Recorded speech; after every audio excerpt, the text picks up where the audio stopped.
पिछले 2-3-4 दिन से मन बहुत ही दुखी है।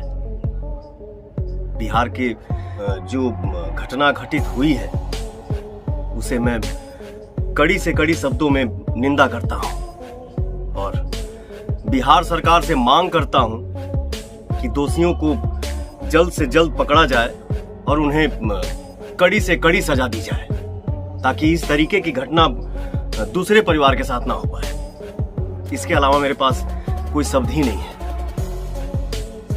मैं पीड़ित परिवार के साथ हूं और आप लोगों से बहुत ही जल्द मिलने भी आ रहा हूं।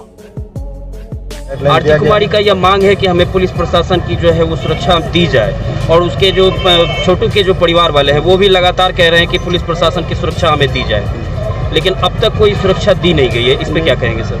इस संबंध में वरीय पदाधिकारी को अवगत कराते हुए है ना सुरक्षा का पुख्ता इंतजाम किया जाएगा आरती कुमारी को। अच्छा, जब भी मैं जो बोल के गया हूं आपको याद होगा वो लाइन क्रॉस नहीं हुआ।